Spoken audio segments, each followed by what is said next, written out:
afternoon, Chairman Stone, ladies and gentlemen of the committee. I'm Catherine Bernard, a criminal defense attorney who has practiced criminal defense for over 5 years around the state of Georgia. I have seen many of these no-knock warrants. I've handled many of these cases personally. And as I told you yesterday, this is something that all of us missed. All of us missed the plain language of 17-527 that actually prohibits no-knock search warrants. I won't rehash all of the testimony from yesterday, but a couple of important points to consider is that the restrictions that are being proposed, there are already those restrictions in place, and those restrictions have still allowed tragedies like what happened to David Hooks, tragedies like what happened to Bubu Ponsavan, tragedies like what happened to Jonathan Ayers and Christopher Roop and all of the others to occur. Those restrictions include things like 17-526, which requires that all warrants be served at a reasonable time. That is already present in the law, and it is not being followed. What I propose to you is that no-knock warrants as a concept are simply too dangerous to ever be made safe. There is no set of restrictions you can place on the action of the government breaking into someone's house without providing notice that will make it safe for human life. There is a conflict, as I mentioned on Monday, between laws such as 16-323, which provides for individuals to be able to defend themselves with force against violent and tumultuous entries. There are conflicts between that and SB 159 that is being proposed. There are conflicts between SB 159 and basic notions of public safety, as you heard from retired law enforcement officer Tom McCain on Monday. Officer safety is not promoted by no-knock warrants. I would also note that of the people who signed these petitions to save baby Boo-Boo and to keep all of these terrible things from happening, those people believed they were signing a petition that would end no-knock warrants, not a petition that would, as the title of the law states, actually provide for their use in Georgia for the first time in history. There are a number of legal experts and scholars that agree with our view. I would note Donald Wilkes from the University of Georgia, who has written extensively on no-knock warrants in Georgia and the conflict between the defense of force and defense of habitation and use of force, as well as the rest of Georgia law. So I would cite to him, as well as lawyers across the state of Georgia, who, as they recognize this problem, realize that it is something that needs to be addressed. Yes, the judiciary has been ruling in error. Yes, it is challenging for the legislature to take on its role in separation of powers and say it is time for you to actually obey the law and interpret it as it has been written. We are not talking about an interpretation of the law. We are talking about a contradiction in the law. 17-527 already specifically provides the 3 circumstances under which force can be used in execution of a search warrant. On top of that, it requires verbal notice before each of those.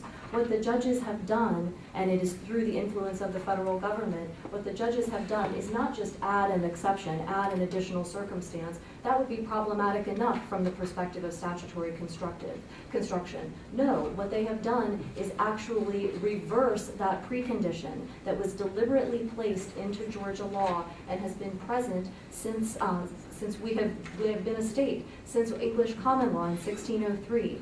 The prohibition against no-knock warrants is one that is designed to protect public safety and individual rights. It also would allow us to uphold the rule of law and separation of powers. What we see is, one more thing, the exception becomes the rule.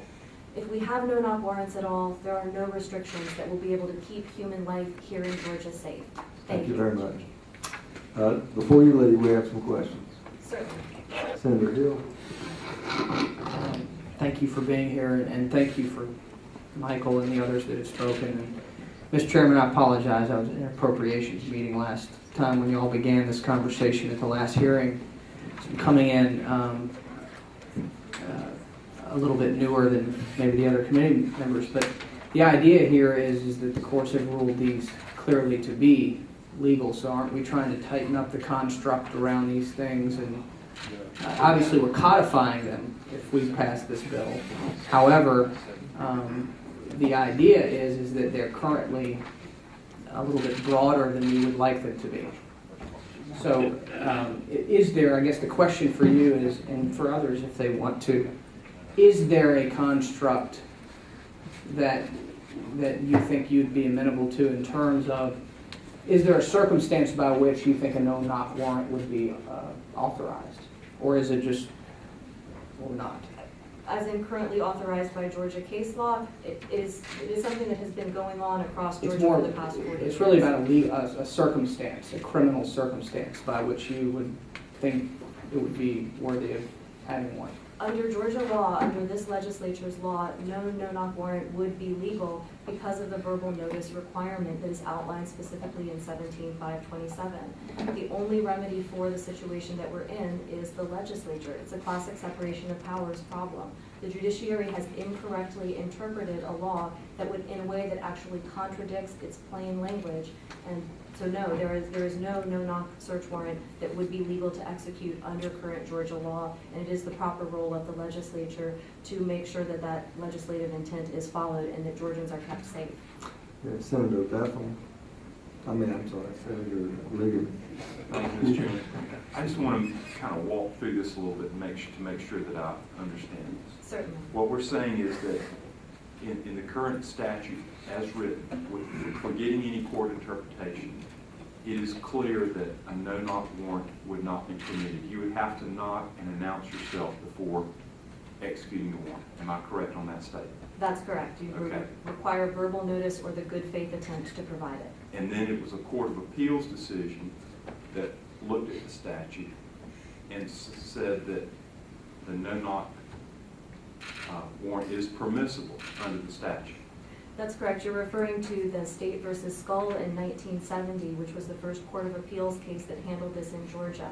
It was basing it off of a number of activities that were going on in the federal legislature at that time relating to the advent of the drug war. And if you observe the legal conclusions and reasoning in the Skull case, it was citing back to some previous cases from the late 50s and early 60s, such as Hodges versus the state, that actually don't have anything to do with no-knock warrants. The authorities that it cites, such as in Hodges, are for cases where the officers found exigent circumstances when they went to a location and observed illegal activity through the window. That is true exigent circumstances, and that is, for example, what would allow officers to not have to wait and go get a warrant if there was a hostage situation or there was an immediate threat to life and limb. Then they would be able to go in and do that. They would not need to go to a judge and get a no-knock warrant to do that. Should there be some sort of allowance for a no-knock warrant in cases where life is in danger? We believe that any case where a no-knock warrant is involved, life is going to be in danger. So certainly there are situations in which a life is in danger and an officer does not have to get a warrant in order to go into a premises. But again, that is completely separate from getting a no-knock provision in a search warrant. Okay. And I had one more question. Has this, did the Georgia Supreme Court refuse to address this issue, or are they just relying on what's the history on that? That's a great question because it's very difficult to tell from the case law. It appears to be one of those things that once it was said once by a judge and it has simply been repeated by the courts without a great deal of additional reasoning. And it's something that hasn't been challenged by lawyers. Again, as I said on Monday, we get used to simply going to Westlaw or LexisNexis and checking the case law, not realizing that in certain situations the case law has gotten very far away from the original intent of the statute as expressed in its plain language.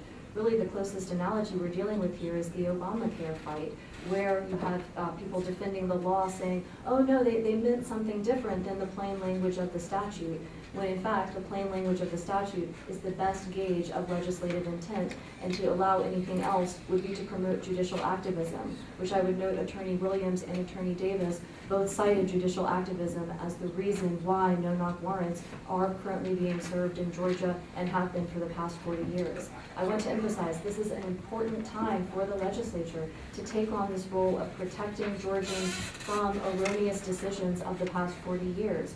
You have the power to take on your role under separation of powers and keep Georgians safe, keep individual rights safe, and uphold the rule of law. Thank you, Ms. Bernard.